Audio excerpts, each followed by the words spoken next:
नमस्कार दोस्तों, आप देख रहे हैं नमो भारत न्यूज।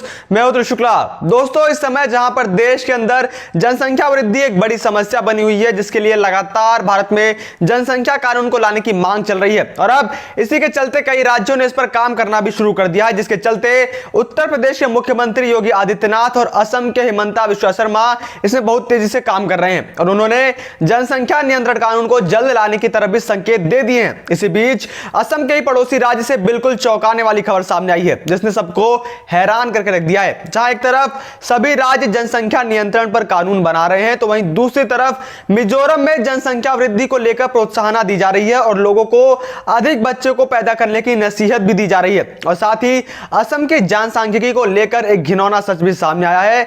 अब क्या है पूरा मामला, उसको जानने के लिए आप इस वीडियो को पूरा अंत तक देखते रहिए और आप इस वीडियो को ज्यादा से ज्यादा मात्रा में शेयर करना मत भूलिएगा। और साथ ही आप जनसंख्या कानून को भारत में कितने जल्दी लागू हो जाते देखना चाहते हैं, आप उस बारे में कमेंट करके जरूर बताइए। एक तरफ देश में जनसंख्या नियंत्रण पर बहस छिड़ी हुई है, तो दूसरी तरफ मिजोरम के एक मंत्री ने अपने निर्वाचन क्षेत्र में सबसे अधिक बच्चों वाले माता पिता के लिए 1 लाख रुपए की नगद प्रोत्साहन राशि देने की घोषणा की। अब आप ये सोच रहे होंगे कि आखिर इसकी वजह क्या है। जहां पर देश बढ़ती जनसंख्या की मार झेल रहा है, तो ऐसे में इस प्रकार के ऐलान की क्या जरूरत थी। तो आपको बता दूं कि मिजोरम में मूल निवासी हैं वो है मिजो समुदाय के लोग, लेकिन पिछली सरकारों ने ऐसी नीतियां बनाई कि मिजोरम में बहुत तेजी से धर्मांतरण किया गया और मिजो समुदाय के लोगों को बहुत ज्यादा मात्रा में ईसाई धर्म में तब्दील कर दिया गया और जिसकी वजह से आज मिजोरम का मूल समुदाय की ही विलुप्त होने की कगार पर है। ऐसे में इस समुदाय को बचाने के लिए यह एक बड़ा फैसला लिया गया है। रोमाविया रोएते के इस कदम का उद्देश्य कम जनसंख्या वाले मिजो समुदायों को जनसंख्या वृद्धि के लिए प्रोत्साहित करना है। मंत्री ने कहा कि मिजो समुदाय में जनसंख्या वृद्धि की कम दर गंभीर चिंता का विषय है। रोमाविया रोएते द्वारा यह घोषणा ऐसे वक्त में की गई जब देश के कई राज्य जनसंख्या नियंत्रण नीति का समर्थन कर रहे हैं। रविवार को फादर्स डे के अवसर पर मंत्री ने घोषणा करते हुए कहा कि वह अपने आइजोल पूर्वी विधानसभा क्षेत्र में सर्वाधिक संतान वाले पुरुष या महिला को 1 लाख रुपए की नकद प्रोत्साहन राशि देंगे। हालांकि उन्होंने बच्चों की न्यूनतम संख्या का जिक्र नहीं किया है। मिजोरम में कई मिजो जनजातियां रहती हैं। अरुणाचल प्रदेश के बाद मिजोरम का जनसंख्या घनत्व देश में सबसे कम है। दोस्तों, आज जिस समस्या से मिजोरम जूझ रहा है, उसी प्रकार की समस्या आने वाले समय में पूरे भारत में होने वाली है, क्योंकि अब भारत के भी कई राज्यों में धर्मांतरण का घिनौना कार्य तेजी से चल रहा है और इसका मुख्य टारगेट हिंदुओं को बनाया जाता है, जिसमें या तो उनकी मजबूरी का फायदा उठाकर या फिर उन्हें कुछ चावल और कुछ सहायता का वादा करके उनका धर्म परिवर्तन कर दिया जाता है। साथ ही कुछ लोगों को तो डरा धमकाकर भी उनका धर्म परिवर्तन किया जाता है। दोस्तों, भारतीय संस्कृति को भारत से मिटाने के प्रयास कोई आजकल के नहीं है, सदियों से होते आए हैं। दुर्भाग्य से गुलाम भारत में जो हीन प्रवृत्तियां हो रही थी, वही आजाद भारत में भी हो रही हैं। अभी बीते दिनों ही उत्तर प्रदेश के नोएडा से धर्म परिवर्तन करवाने वाले गिरोह का पर्दाफाश हुआ और ऐसे में समय आ चुका है कि इस मामले को गंभीरता से लिया जाए, वरना जनसांख्यिकी को लेकर पूर्वोत्तर के 7 राज्यों में जो हुआ वह आज नहीं तो कल पश्चिमी किनारे पर ही नहीं बल्कि संपूर्ण भारत में भी हो सकता है। अब आप सोच रहे होंगे कि आखिर ऐसा क्या हो गया, तो उसके लिए आप पिछले साल के इन आंकड़ों पर नजर डालिए। पूर्वोत्तर भारत में क्या हुआ। पहला उदाहरण नागालैंड का लेते हैं। नागालैंड पूर्वोत्तर भारत का एक बहुत ही महत्वपूर्ण राज्य है। नागालैंड में 1901 में भारतीय धर्मों के अनुयायियों की आबादी 90% से भी अधिक थी, 99.27%, और ईसाइयों की आबादी मात्र आधा प्रतिशत थी, 0.59%। केवल 90 साल में ही नागालैंड की ईसाई जनसंख्या बढ़कर 87% से अधिक हो गई और भारतीय धर्मों के अनुयायियों की आबादी घटकर 11% से भी कम हो गई। एक शताब्दी से भी कम समय में भारत के एक संपूर्ण राज्य का पूरी तरीके से ईसाईकरण हो गया। याद रहे कि पूर्वोत्तर भारत में राज्य भारत के सीमावर्ती राज्य हैं।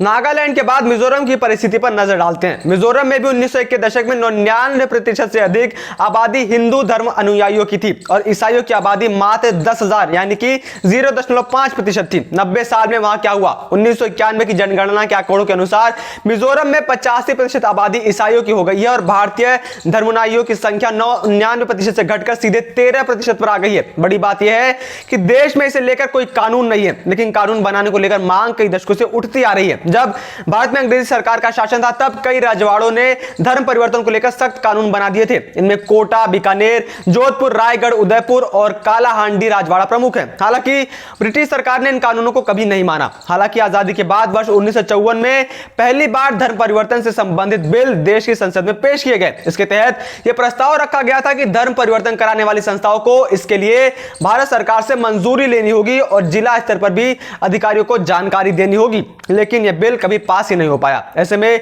आपको क्या लगता है कि भारत के अंदर धर्मांतरण विरोधी कानून को लाना चाहिए या फिर नहीं? आप जरूर बताइए। दोस्तों, वहीं वर्ष 2015 में संसद में बहस के दौरान कानून मंत्रालय ने कहा कि जबरन और धोखाधड़ी से कराए गए धर्म परिवर्तन के मामले में कोई कानून बनाना संभव नहीं है, क्योंकि कानून व्यवस्था राज्यों का मामला है। यानी केंद्र सरकार ने स्पष्ट किया कि इसे लेकर राज्य चाहे तो अपना कानून बना सकते हैं। इस समय देश में कुल 28 राज्य हैं और 8 केंद्र शासित प्रदेश हैं, लेकिन इसे लेकर कानून सिर्फ 8 राज्यों में ही है। और शायद यही वजह है कि ऐसे लोग धर्म परिवर्तन की अपनी दुकानें खुलेआम चलाते हैं। यहां पर आपको एक बात पर और गौर फरमाना चाहिए कि भारत के अंदर हिंदुओं को बहुसंख्यक कहा जाता है, बाकियों को अल्पसंख्यक, और इसी अल्पसंख्यक का कार्ड ये लोग हर बार खेल कर बच जाते हैं। लेकिन सवाल यह है कि आखिर कब तक? अब समय आ चुका है कि माइनॉरिटी और मेजॉरिटी की परिभाषा बदली जाए। अभी तक इस देश में मेजॉरिटी और माइनॉरिटी को देश के आधार पर नापा जाता है, बल्कि ऐसा नहीं होना चाहिए। मेजॉरिटी और माइनॉरिटी की संख्या राज्यों के आधार पर तय होनी चाहिए, क्योंकि जैसे पूर्वोत्तर के 7 राज्यों में हिंदू अल्पसंख्यक हैं, जम्मू में हिंदू अल्पसंख्यक है, लेकिन उन्हें अल्पसंख्यक नहीं माना जाता, बल्कि जो लोग लगातार राज्यों में हिंदुओं का धर्म बदल रहे हैं उन्हें अल्पसंख्यक माना जाता है। इसके साथ ही एक बड़ी वजह और भी है कि फर्टिलिटी रेट, हिंदुओं का फर्टिलिटी रेट लगातार घट रहा है, क्योंकि हिंदू सिर्फ आज के समय में 2 बच्चे पैदा करते हैं। बाकी जो दूसरे धर्म के लोग हैं, जो पंचर पुत्र जैसे धर्म के लोग हैं, वो 10-10 बच्चे पैदा करते हैं, अपनी पूरी क्रिकेट टीम खड़ी करते हैं। लेकिन आज जो हिंदुओं का फर्टिलिटी रेट 2 के करीब पहुंच चुका है, वो बेहद ही संकट का विषय है और इस पर हिंदुओं को ध्यान देना चाहिए। दोस्तों, अरुणाचल, मेघालय, त्रिपुरा, मणिपुर और असम की परिस्थितियां भी कमोबेश ऐसी ही हैं। पिछले 100 वर्षों से भारत के ईसाई कोनों पर चल रही मिशनरियों की स्वार्थी धर्मांतरण की गतिविधियों का यह अंजाम है। भारतीय संस्कृति को योजनाबद्ध तरीके से मिटाने का यह सुनियोजित षड्यंत्र है, जिसे कई भटके हुए लोग स्वीकार करते हैं। वे धर्मांतरण विरोधी कानून का विरोध करते हैं और खुद को प्रगतिशील मानने वाले कई बुद्धिजीवी हिंदू इस धर्मांतरण के लिए हिंदुओं की जाति प्रथा को जिम्मेदार ठहराते हैं। सच्चाई तो यह है कि ऐसी जाति प्रथा तथा सामाजिक ऊंच नीच का भेदभाव हर धर्म के लोगों में होता है। इस्लाम में तो सभी समान कहने वालों को पूछेगा कि शिया और सुन्नी जिस तरीके से एक दूसरे के मस्जिदों पर बम फेंकते हैं, उस तरीके से क्या स्वामी नारायण और वैष्णव संप्रदाय वाले एक दूसरे के धर्म स्थलों के साथ करते हैं क्या? ईसाई भी आज के आधुनिक युग में प्रोटेस्ट होते हैं तो वो कैथोलिक के गिरजाघर में नहीं जाते, और उसी प्रकार दूसरा वाला पहले के धर्मस्थल में नहीं जाता है। हर धर्म में आर्थिक सामाजिक स्तर पर ऊंच नीच तो रहने ही वाला है, लेकिन केवल हिंदुओं में ही ऐसा है, इसलिए मिशनरियों को छूट मिलनी चाहिए, ऐसा कहना गलत है। और अब इसलिए धर्म परिवर्तन पर रोक लगाने के लिए ठोस कदम उठाने चाहिए, वरना एक समय ऐसा आएगा जब भारत के अंदर हिंदू ही नहीं रह जाएंगे। यहां तक कि राष्ट्रपिता महात्मा गांधी ने एक बार कहा था कि मेरे पास अगर कानून बनाने की शक्ति होती तो मैं निश्चित तौर पर धर्म परिवर्तन की सारी गतिविधियों पर रोक लगा देता। जय हिंद, जय भारत। वीडियो को लाइक, सब्सक्राइब और शेयर करना ना भूलें।